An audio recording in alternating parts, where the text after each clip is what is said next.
నాకు ఈ సంక్రాంతికి ఇంటికి వెళ్ళాలని ఉంది. బట్ నాకు మాకు లీవ్ కూడా ఇవ్వరు. వన్ డేలో ఏం వెళ్ళి వస్తాము. సో దానివల్ల వెళ్ళడానికి అవ్వదు, రావడానికి అవ్వదు. సో చాలా మ్యాక్సిమం 17 ఇయర్స్ అవుతుంది మేము పండగలకి వాటికి అన్నింటికి దూరమై. బట్ ఏం చేద్దాం, అందరికీ అమ్మ అన్నట్టు మాకు కూడా ఉంటే బాగుండునేమో అనిపిస్తుంది. కానీ అందరూ తలరాతలు ఒకేలాగా ఉండదు కదా. సో అప్పుడప్పుడు ఏడవాలి, కష్టపడాలి. సో అలా అనమాట. చాలా బాధ అనిపిస్తుంది, ఎందుకో తెలీదు. అందరూ ఫ్రెండ్స్ అందరూ ఇంటికి వెళ్తున్నారు కదా, వాళ్ళ ఇంటి వాళ్ళు, వాళ్ళ అమ్మ నాన్న, చాలా చాలా బాగుంది. బట్ మా అమ్మ కూడా ఉంటే బాగుండేది. తనకి ఇష్టమైన చీరలు అవన్నీ కొనిపెట్టేవాళ్ళం. ఉన్న ఒక అమ్మని కూడా కాపాడుకోలేకపోయాం. So it is very bad. But ఏం చేద్దాం, తప్పదు. మా అమ్మమ్మ అంటది, ఇంటికి రండమ్మా, ఇంటికి రండమ్మా అని. కానీ ఇక్కడ విషయాలు ఆమెకు తెలియదు కదా, ఎలా ఉంటున్నారు ఏంటా అనేది. బట్ చాలా మాకు ప్రేమగా చూసుకునే వ్యక్తి ఎవరైనా ఉన్నారు అంటే అది మా అమ్మమ్మే. నిజంగా ఎంత అంటే అంత ప్రేమ చూసుకుంటుంది చిన్నప్పటి నుంచి. చాలా అంటే చాలా చాలా చాలా. అందుకే మా అమ్మమ్మ అంటే చాలా ఇష్టం మాకు. తను మొన్న ఇంటికి వెళ్ళినప్పుడు కూడా మేము వచ్చేటప్పుడు చాలా ఏడ్చింది పాపం. ఉండొచ్చు కదమ్మా, ఉండొచ్చు కదా అమ్మ అని. కానీ మా పరిస్థితి వేరు కదా. సో అందువల్ల సో నాలాంటి ప్రాబ్లం అయితే ఎవరికి ఉండకూడదు అని నేనైతే అనుకుంటున్నాను. So it is very bad. ఏం చేద్దాం, అందరూ తలరాతలు ఒకలా ఉండదు కదా. సో తప్ప మాకు ఎలాగో సంక్రాంతి పండుగ ఏం లేదు కదా. సో మీరైనా సంక్రాంతి పండుగ బాగా సెలబ్రేట్ చేసుకోండి.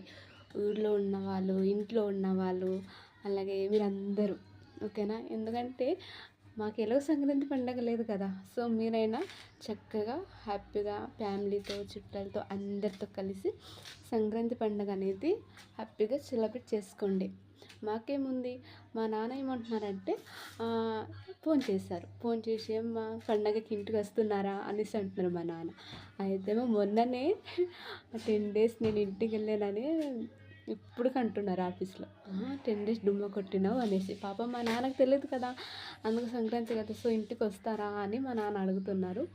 సో మేమైతే వెళ్ళడానికి అవ్వదు, ఎందుకంటే మాకు వెళ్ళడానికి అవ్వదు. ఎందుకంటే మాకు 2 డేస్ మినిమం పడుతుంది హైదరాబాద్ నుంచి వైజాగ్ వరకు. వైజాగ్ నుంచి అరకు వెళ్ళడానికి ఇక్కడ నుంచి 2 డేస్ పడుతుంది. అక్కడ మళ్ళీ 3 అవర్స్ వెళ్ళాలి వైజాగ్ నుంచి. సో దానివల్ల మనకు వెళ్ళడానికి కూడా అవ్వదు.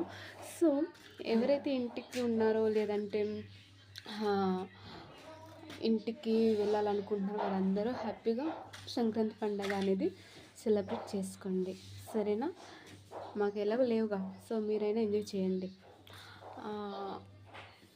అంతే, అందరు చేసుకుంటున్నారు. బట్ మేమైతే ప్రతి పండగకి మిస్ అవుతాం. దసరా అవ్వనివ్వండి, సంక్రాంతి అవ్వనివ్వండి, ఏ పండగ అయినా మా అమ్మతోనే ఆ పండగ మొత్తం అన్ని సంతోషాలు అన్నీ పోయిందండి. సో ఇలాంటి పండగ జరుపుకోవాలి అంటే లైఫ్లో సక్సెస్ అవ్వాలి. సక్సెస్ అయితేనే తప్ప మనకు ఈ కష్టాలన్నీ పోతుంది, అంతే కదా. సో అలాగా నా ప్రాబ్లం అలాగా. సో ఏం చేద్దాం, అందరికీ సో మీ అందరికీ సంక్రాంతి శుభాకాంక్షలు, ఓకేనా. చక్కగా ఇంటి వాళ్ళతో, చుట్టాలతో అందరితో కలిపి హ్యాపీగా పండగ అనేది సెలబ్రేట్ చేసుకోండి, సరేనా. Thank you.